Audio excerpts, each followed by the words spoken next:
Ladies and gents, I'm Suji Reaction, and this is Cuban Missile Crisis, the failed checkmate, extra history part 1 on the channel Extra Credits. Yeah, I want to do Cuban Missile Crisis from this channel for a good enough time now. Yeah, Cuban Missile Crisis is just, it's an awesome event, right? It's a pressure in both sides. Nobody can really, it's a Cold War, basically. Nobody can attack directly, but there is always this pressure. Russians have nuclear missiles, near USA. Americans have nuclear missiles near Russia. So, it's just back and forth. It's awesome. An eye for an eye, a missile for a missile. That's how the saying goes, right? So thought the Soviet Union and the United States in the early fall of 1962, kicking off a 13-day staring contest that scared the world. Yeah. I think first United States put some missiles in Europe near Russia to threaten Russia, so Russia, basically don't do anything, aggressive or something like that. Russia did the same thing with USA. They put missiles in Cuba, and that started this, whole pressure situation, both sides, and in military, blunders happen a lot, right? I mean, it's one bad decision here and there, blunder happens a lot. So, this was a real pressure situation because of that. Like, anybody, if they messed up in any way, could have started a nuclear war. That could have been so bad. And, by this time, World War wasn't as old as it is for us today. Right now, for us, World War has been like, 80 years or something, right? So, at that time, it wasn't that much of a time. So, before that, there was World War I. Before that, there was another war. World was constantly at war for one thing and another. Now, the nuclear weapons are here. People are afraid, like, is another war coming? And this time with nuclear weapons, is this going to be end of more than half of the world or something? Are they going to destroy everything? So there was a real pressure around this time. So yeah. Remember, if you like my reaction, don't forget to like and subscribe. Check out the reaction Sunday. There's a link in the description. Check out the cause of playlist like history with all my historical videos like this channel and others too. Oris History Production, Internet Historian, CGP Grey, Kazgazad in a nutshell. Yeah, let's do this one. April 1962. Soviet Premier Nikita Khrushchev is walking near his villa on the Black Sea. He looks across the water. On the far shore is Turkey, where, months before, President Kennedy had stationed nuclear missiles. Their warheads threaten Moscow.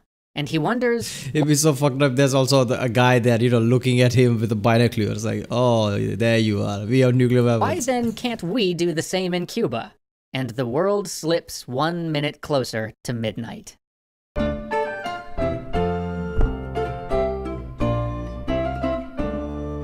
This Cold War series is brought to you by Dominations. If you want to get your Khrushchev on, check out the link in the description. Remember when we did that Berlin airlift episode? Well, the folks at Dominations wanted to keep this Cold War party going, so for the next few weeks, we're going to talk about the Cuban Missile Crisis, a time when, for 13 days, two great powers hurtled toward a global suicide pact. And it started with a bluff. Following the launch of Sputnik in 1957, Khrushchev had regularly bragged to foreign press about the Soviet... See, Sputnik, that was an intercontinental ballistic missile. Everybody thinks that's a great achievement for space and science. Of course it is. But that's not how it started, right? It was part of the Cold War, basically. Russian flagship. Like, look at our intercontinental ballistic missile. We can send things like Sputnik into space. It was flexing thing. It was a threatening thing. Like, look at that. Our missiles can reach you. So, it was pressure on both sides. That's why Apollo program came to be, because now Americans wanted to flex by going all the way to the moon. And it was, back and forth like that. But there was something like Russians send this, Russians being the first people, to send a missile in space like that. After, they also, send first guy in space, Yuri Gagarin, yeah. So, Russia was flexing, like, look at our technology. So this was a real pressure situation at the time. Missile system. His rockets could hit a fly 8,000 miles away, he said, and Moscow was cranking them out like sausages.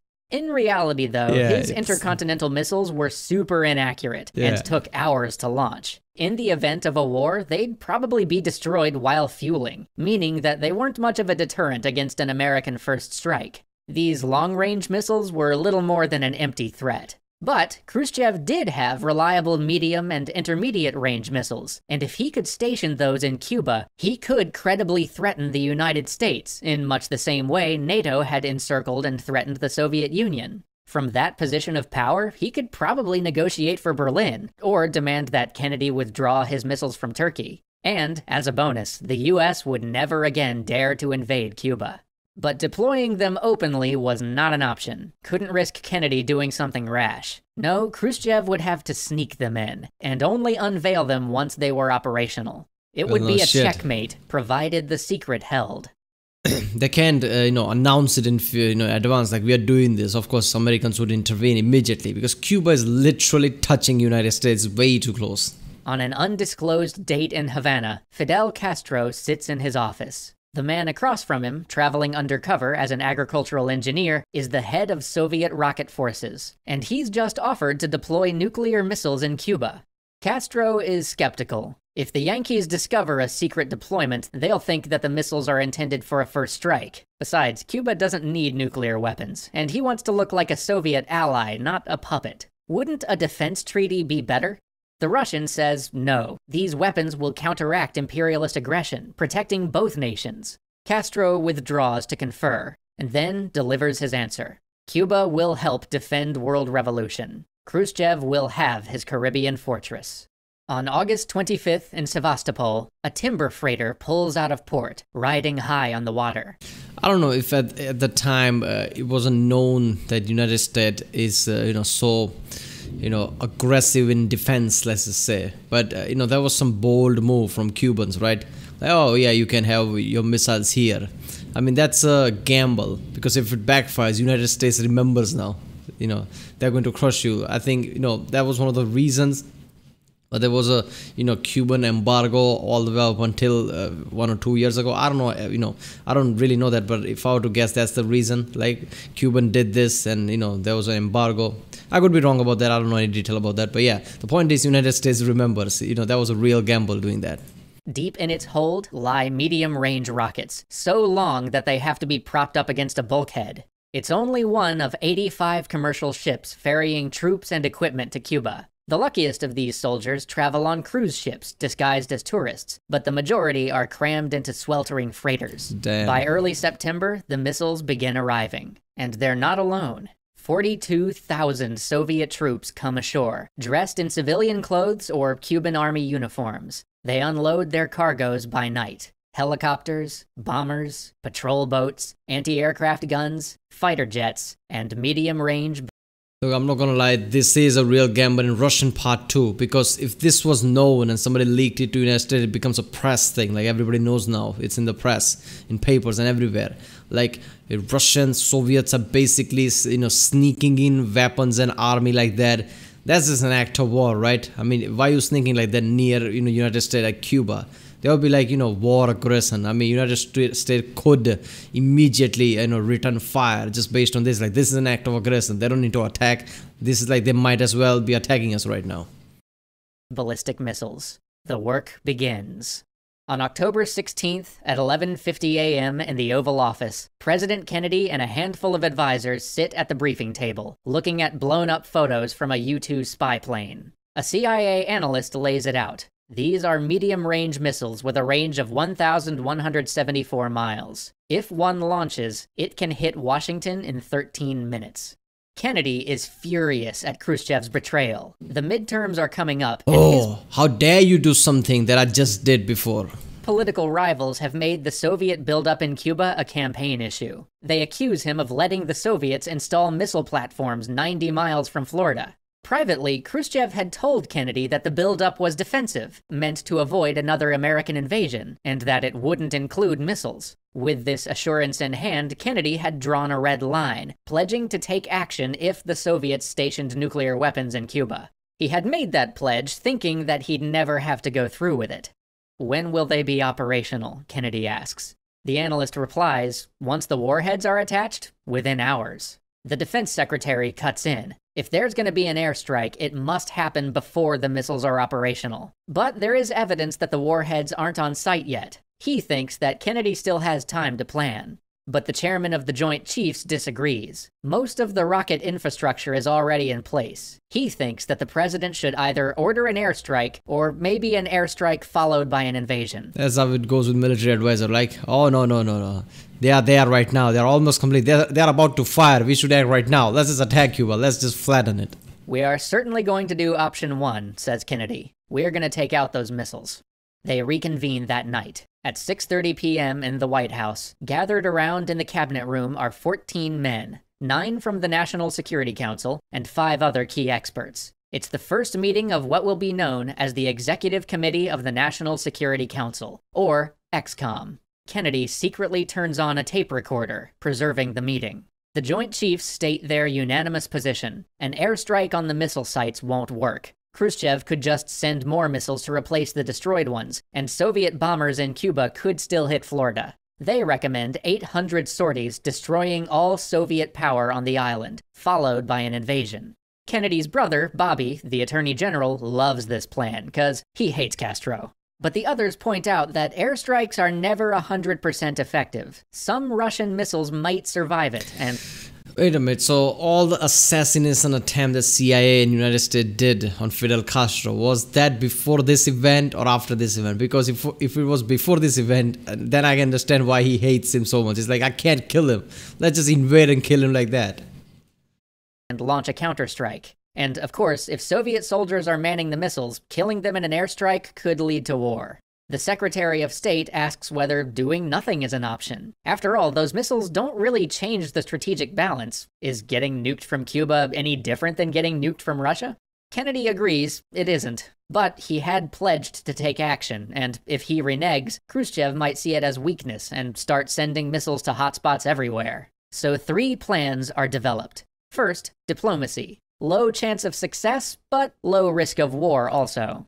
Second, instituting a naval blockade. Yeah, diplomacy. You can just go to Khrushchev like, what is this? Just show them for you to follow. What is this? What did you just do? We agreed to not do that. What is this? Blockade to stop any more weapons from coming in, and calling for the missiles' removal. Publicly warned that any offensive move against the US would lead to a nuclear strike on the Soviet Union. Third, an airstrike with an optional invasion.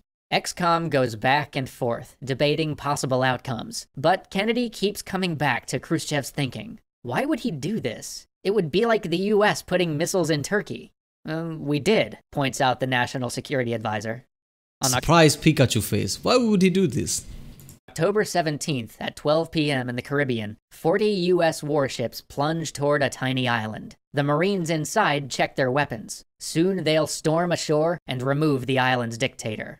It's just an exercise, one that was scheduled before the crisis. But in Washington, ExComm is still discussing whether they'll do this for real. On October 19th at 9:45 a.m. in the White House, the new intelligence reports are ominous. Fresh U-2 photos show 2 medium-range missiles are now operational. The Soviets are also building several launch sites for intermediate-range missiles that can hit almost all of the continental US. Those missiles aren't ready yet, but the decision window is closing.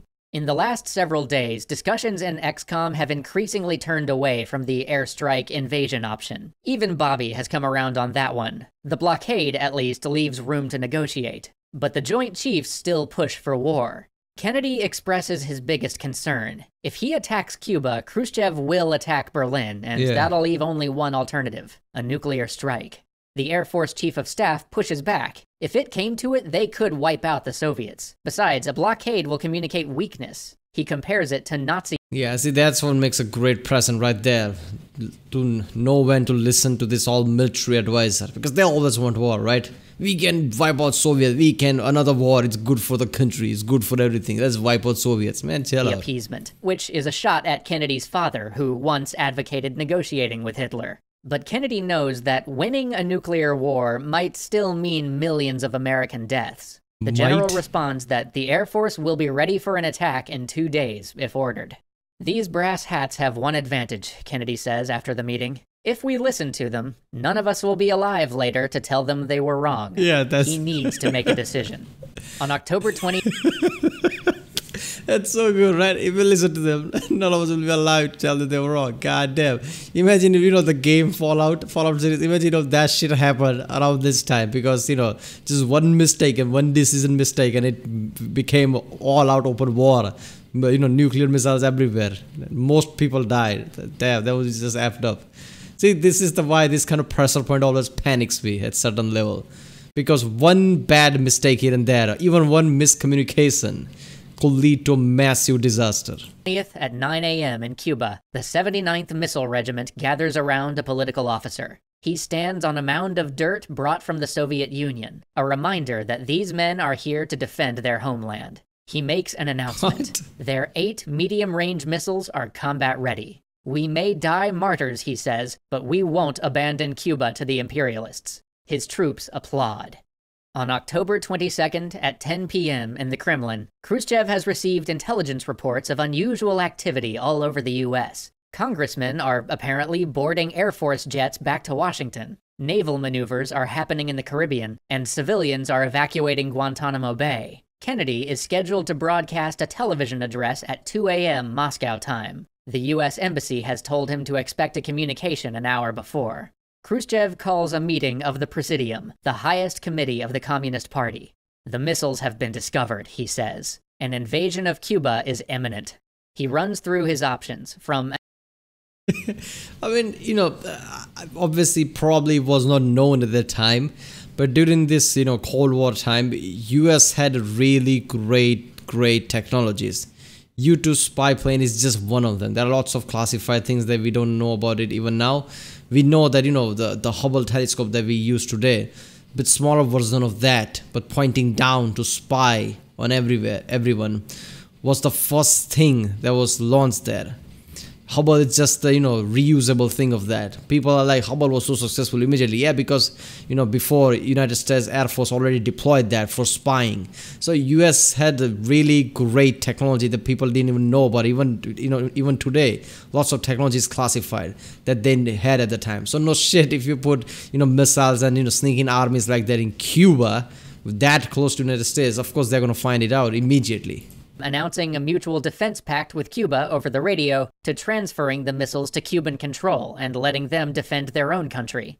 The best course, he says, is to disallow Soviet troops from using the long-range missiles, but permit them to use their short-range tactical nuclear weapons in the event of an invasion. His defense minister, Malinovsky, cuts in. Putting that decision in the hand of commanders might accidentally precipitate a conflict. He suggests waiting for Kennedy's message. Seriously. It arrives and... I mean, that is way too chaotic to give power like that to everyone on there, basically, because people who has power might not realize the delicate balance of the Cold War between two countries and might not have the, strength to think things through. That could create a war. So you put the missile there as a deterrent. Now either stay with it or bring back the missile. Do not give power to the people there. That's just effed up. An hour before Kennedy's broadcast. Not an invasion, but an ultimatum. There'll be no war tonight, but also no sleep. Because there are 14 Soviet freighters inbound for Cuba right now. One carries nuclear warheads 3 times more powerful than all the bombs ever dropped in history, and it is heading toward an American blockade. This episode was brought to you by Dominations. Click the link. God, Cuban Missile Crisis. This is so effed up, but it started with Turkey, right? I mean, why did they just thought like if we put missiles in Turkey, Soviet will just back down, will not do anything? I mean, obviously that was not going to happen. This was bound to happen. So, putting missiles in Turkey was a bit, strong thing that started all this shit. I mean, you can't really blame Russians to put things in Cuba since Americans and NATO already did that with them in Turkey. So, yeah. Alright, people, that was Cuban Missile Crisis, the failed checkmate. This was awesome. If you like my reaction, don't forget to like and subscribe. Check out the Rick Sandy. There's a link in the description. Check out the cards for different playlists. Check out the end cards, and I guess I'll see you next time.